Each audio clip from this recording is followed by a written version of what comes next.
नमस्कार। आज मैं फिर आपके सामने अपराध की एक और घटना लेकर आया हूँ। आज के अपराध की घटना बहुत पुरानी है, लेकिन बड़ी निर्मम घटना है। बात महाराष्ट्र के कोल्हापुर जिले की है।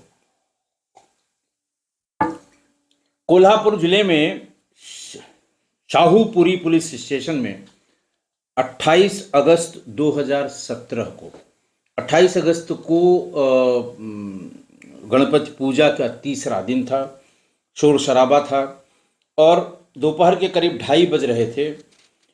शाहूपुरी पुलिस स्टेशन की घंटी बजी और हेड कांस्टेबल तानाजी रामचंद्र चौंगले, वो चूंकि कंट्रोल रूम में उनकी ड्यूटी थी, उन्होंने फ़ोन रिसीव किया और उनको लगा कि जैसे आम शिकायत कि साहब गणपति पूजन में यहाँ पर भीड़ है, यहाँ पर दिक्कत है, यहाँ शोर शराबा हो रहा है, इस तरह की शिकायतें सामान्य रूप से आती हैं। लेकिन उधर से आवाज़ आई कि साहब आ जाइए, और यहाँ पर एक माँ का मर्डर हुआ है। कांस्टेबल चौंगले ने तेज आवाज़ में पूछा, कहाँ? जवाब आया कि तारा रानी चौक, कावला नाका, माकड़वाला बस्ती।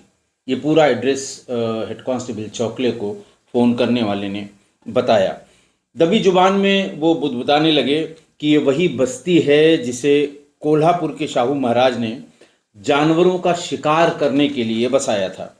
अब तक ये लोग कुत्ते, बिल्ली, बंदर मारते थे, ये माँ को कब से मारने लगे, ऐसा उनके मन में ख्याल आया। उन्होंने फौरन अपने एसएचओ संजय मोरे को बताया कि एक माँ को मार दिया गया है, चलना पड़ेगा सर। पुलिस स्टेशन की सामने खड़ी हुई जीप पे आधा दर्जन सिपाही बैठे और जल्दी से वो बस्ती के पास पहुंचे। बस्ती में कुचकोरवी, एक आदिवासी समुदाय है कुचकोरवी, उस समुदाय के करीब 200 लोग वहां पर बसे हुए थे। पानी की टंकी, चारों ओर फैला कचरा, घनी बसावट, सकरी गली और एंट्री गेट पर एक मंदिर। लोग गली में जमा हो रहे थे, काफ़ी भीड़ हो रही थी। संजय मोरे और तानाजी आगे बढ़े तो गली के बाहर खून की बदबू सी आने लगी। एक बार एक ही इंसान के घुसने लायक वो रास्ता था। गली के किनारे से एक नाली बह रही थी जो खून की वजह से एकदम लाल हो रही थी। नाली में खून जिस तरफ से आ रहा था, पुलिस उसी तरफ बढ़ रही थी। नज़ारा भी बदल रहा था। टीन की छत वाला एक झोपड़ी नुमा घर, टीन की दीवार, प्लाई से 2 हिस्सों में बटा हुआ कमरा, सामने एक शख्स हाफ पैंट में खून से सना हुआ बैठा हुआ था। पूरा शरीर उसका खून से लथपथ था। करीब ही 3 धारदार चाकू पड़े हुए थे। दूसरी तरफ एक बूढ़ी औरत की लाश पड़ी हुई थी। उसका एक एक अंग काट के बाहर रखा हुआ था, शरीर से अलग जमीन पर रखा हुआ था, जिसमें उसके स्तन भी थे। बीच से फाड़ा हुआ शरीर था, उसका इंटरनल पार्ट्स भी थे, वो सब बाहर निकाल कर रखे हुए थे और भीषण रक्तस्राव की वजह से वो नाली का खून लाल पड़ा हुआ था। ये मंजर देखकर साथ में आए 2 कांस्टेबल तो उल्टी करने लगे। मोरे, एसएचओ मोरे और हेड कांस्टेबल तानाजी ने कहा कि यह मर्डर सामान्य मर्डर नहीं है। पुलिस दूसरे कमरे में घुसी तो वहां पर और भी विभत्स उनको देखने को मिला, वो जो नज़ारा था।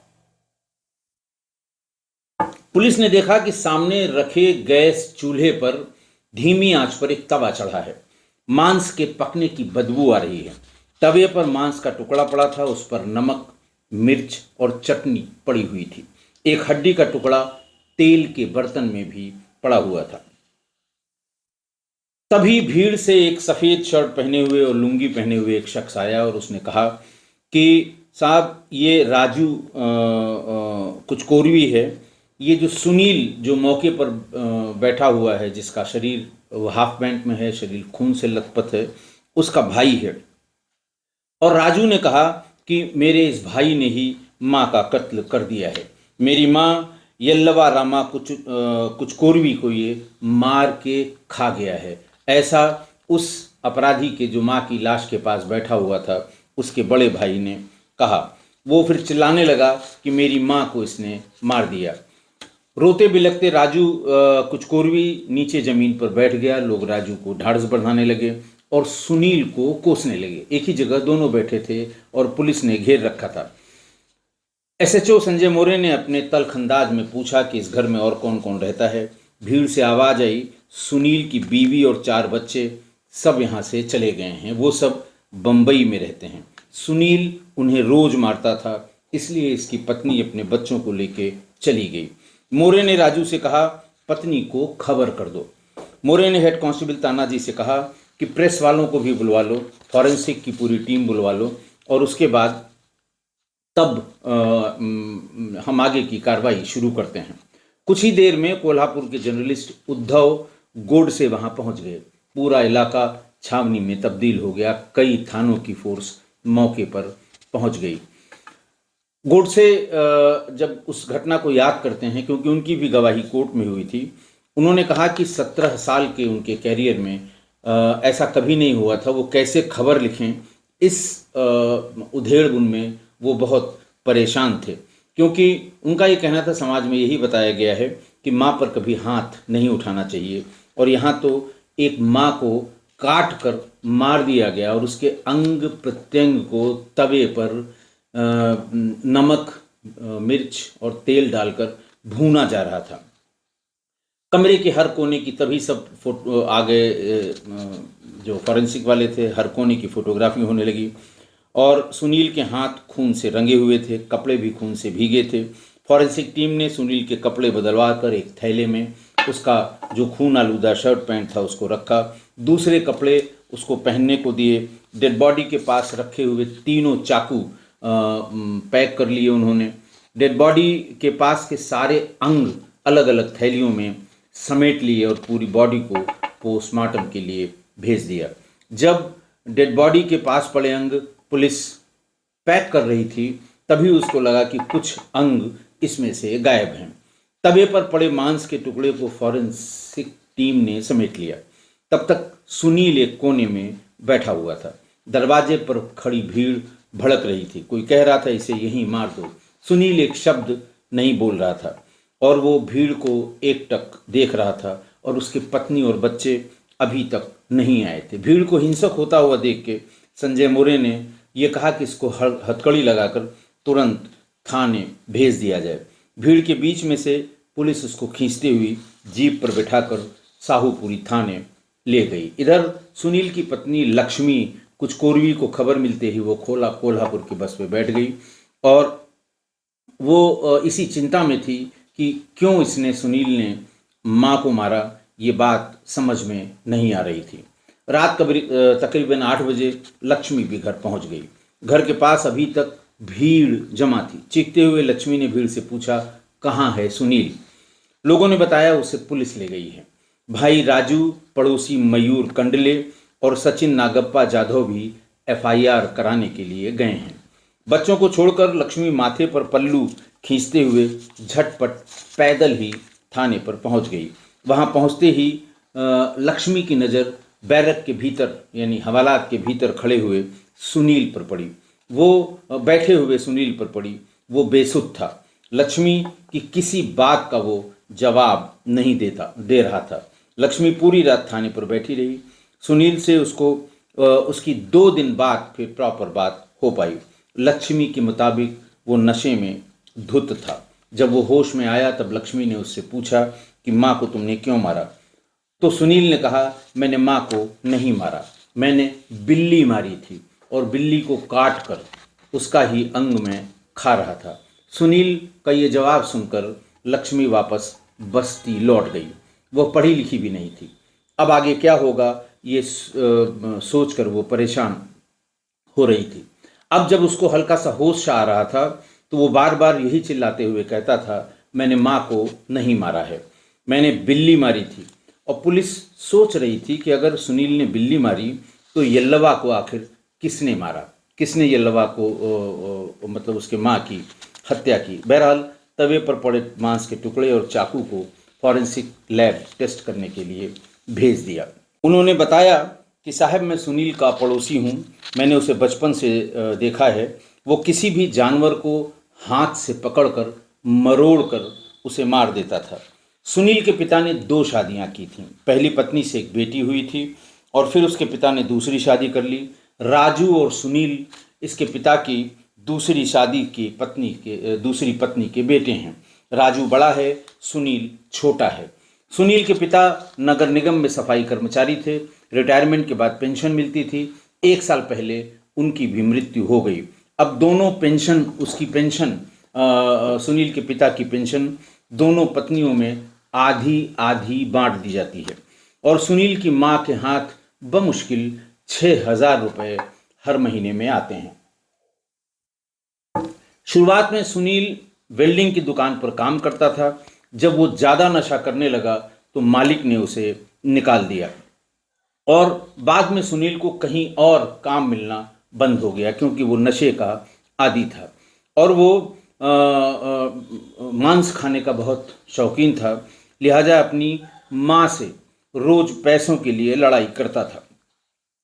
सुनील अपनी माँ से हमेशा शराब और ड्रग्स खरीदने के लिए पैसा मांगता था और माँ इनकार कर देती थी। उस रोज भी यही हुआ था। दोपहर 2 बजे के आसपास सुनील के घर में लड़ाई झगड़े की आवाज़ आ रही थी। माँ पैसा देने से इनकार कर रही थी और वो मटन खाने की जिद कर रहा था।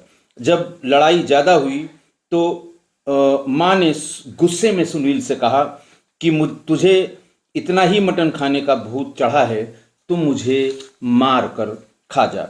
हम लोग, राजू ने और कंडोले ने ये बताया कि हम लोग गणपति पूजा के लिए पंडाल बना रहे थे। बच्चे गली में गेंद से खेल रहे थे। इसमें राजू की बेटी यानी सुनील की भतीजी रक्षिता भी थी। खेलते खेलते गेंद नाली में चली गई। जब वो गेंद लेने गई तो देखा नाली से खून बह रहा है, बेतहाशा खून बह रहा है।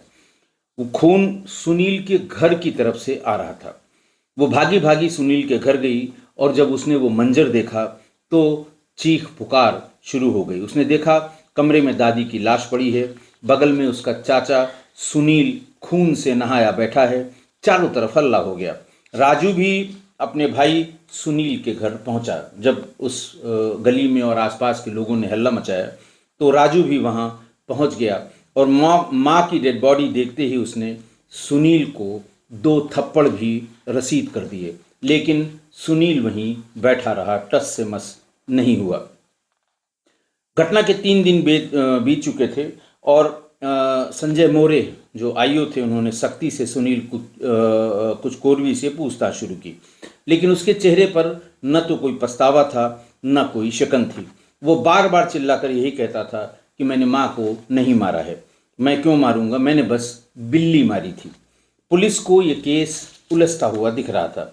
यदि सुनील ने बिल्ली मारी तो फिर यल्लवा को किसने मारा, वो भी इतने निर्मम तरीके से। पुलिस ने एक एक करके बस्ती के 34 गवाहों के बयान दर्ज किए। सभी ने एक जैसी बात बताई कि सुनील पहले ठीक था, लेकिन वर्ष 13-14 में जब वो नशे का आदी हो गया तो घर में माँ पत्नी सबके साथ मार पिटाई और लड़ाई झगड़ा करने लगा। इसी से तंग आकर इसकी पत्नी लक्ष्मी अपने रिश्तेदार के यहाँ मुंबई चली गई। 4-4 बच्चे। सुनील को इन बच्चों की भी कभी कोई फिक्र नहीं हुई। उनके लिए कभी न तो खाने पीने की चीज़ें लाना, न उनकी पढ़ाई का इंतज़ाम करना, वो कुछ भी नहीं करता था। और जब पत्नी चली गई तो खाना उसकी माँ ही उसे बना कर खिलाती थी और उसकी देखभाल भी किया करती थी। जैसे शराब के नशे में या ड्रग्स के नशे में वो आता था तो उसे उसके बिस्तर तक पहुंचाना, लेटाना, चद्दर ओढ़ाना, ये सब काम उसकी माँ करती थी। लेकिन वो दिन भर नशे में बैठा रहता था और माँ से शाम को पैसे की दरकार जब होती थी तो माँ से शाम को पैसे के लिए झगड़ा करता था और कभी कभी माँ से मारपीट भी करता था। जिस रोज ये कत्ल हुआ उस दिन राजू ने बताया कि सुनील और यल्लवा के अलावा वहां कोई नहीं था। राजू की 8 साल की बेटी रक्षिता ने आखिरी बार अपनी दादी को चाचा सुनील के साथ ही देखा था। दोपहर 2 बजे रक्षिता ने सबसे पहले नाली में बड़ी मात्रा में खून को बहते हुए भी देखा था। उसके बाद वो अपने घर की तरफ से चली गई और फिर उसके भाई आए, मतलब रक्षिता के पिता, और ये देखा कि सुनील माँ की लाश के बगल में बैठा हुआ है। सुनील मोरे ने संजय मोरे ने, जो आईओ थे और एसएचओ भी थे थाने के, उन्होंने सुनील को मेडिकल एग्जामिनेशन के लिए सीपीआर हॉस्पिटल कोल्हापुर भेज दिया। वहां उसके नाखून और शरीर पर लगे खून का सैंपल भी लिया गया। विभत्स अपराध करते वक्त सुनील नशे में था या होशो हवास में, इसके भी एग्जामिनेशन की रिक्वेस्ट की संजय मोरे ने। पुलिस ने सबसे पहले साइंटिफिक लेवल पर सबूत इकट्ठा करने के लिए कड़ी से कड़ी जोड़ने का काम शुरू किया। टीम ने तवे पर पड़े मांस के टुकड़े, पसली की हड्डियां और चाकू को फॉरेंसिक एग्जामिनेशन के लिए भेजा था। वहां से जो रिपोर्ट आई वो भी चौंकाने वाली थी। रिपोर्ट के मुताबिक तवे पर रखा मांस किसी जानवर का नहीं, इंसान का था। पुलिस के सामने फिर वही चुनौती थी कि मांस आखिरकार किसका, यल्लवी का ही होगा। लाश के पास बैठा सुनील वही खा रहा था। संजय मोरे की आंखें चढ़ी चढ़ी रहती थीं। मोरे को कुछ और रिपोर्ट्स का इंतज़ार था। गिरफ्तारी के तुरंत बाद पुलिस ने सुनील को का स्टमक वॉश कराया। एक ही प्रोसेस होती है कि घटना से पहले किसी ने क्या खाया है उसको वो वोमिट कराकर उसके सैंपल्स इकट्ठा करके देखते हैं कि जो कुछ घर में बन रहा था या जो आरोप है या जो प्राइमा फेसी लग रहा है, क्या उस व्यक्ति ने वही खाया था। तो जब स्टमक वॉश किया गया तो उसकी भी टेस्टिंग कराई गई, उसमें भी ह्यूमन फ्लैश ही मिला।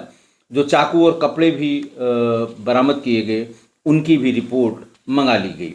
लाश का डीएनए और उस मांस का डीएनए मिलाया गया तो दोनों डीएनए मैच कर गया। यानी तवे पर रखा हुआ वो मांस का टुकड़ा जिसमें नमक मिर्च इत्यादि लगी हुई थी और स्टमक वॉश में पेट से निकले हुए टुकड़े सब एक ही शरीर के अंग थे, यानी उसके माँ के थे। जब उसके डीएनए को मैच कराया गया, पुलिस ने 2 डीएनए रिपोर्ट तैयार कराई। एक रिपोर्ट यल्लवा की और दूसरी मिक्स डीएनए रिपोर्ट जो अलग अलग उसके अंग मिले थे उससे ये पता लगा कि खून सुनील के शरीर, नाखून, कपड़े और चाकू पर जो लगा था वो उसकी माँ का ही था। जहाँ जहाँ से ये ब्लड बरामद किए सैंपल्स मिले वो उसकी माँ का था। और जो लिवर और हार्ट और किडनी अलग से निकाली गई थी वो सब डीएनए में यल्लवा के ही निकले।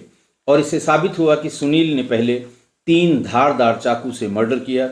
ये वही चाकू थे जिसका सुनील बकरा, सूअर जैसे जानवरों को मारने में इस्तेमाल करता था। उसने पहले माँ का कत्ल किया, छाती चीरकर एक एक करके कलेजा, आंत, दिल और बाकी अंग भीतर से निकाल कर उन्हें अलग अलग रख दिया। सुनील ने बॉडी के दाहिने तरफ के अंग निकाले थे। जो ऑर्गन्स मिले थे टेस्ट में भी ये क्लियर हुआ कि कुछ घंटे पहले ही निकाले गए हैं, यानी घटना को ज़्यादा समय नहीं हुआ। जांच के रिपोर्ट के मुताबिक सुनील नशे में नहीं था, वो पूरे होशो हवास में था और उसी ने ये कत्ल करके बाकी अंग भून कर खाए थे।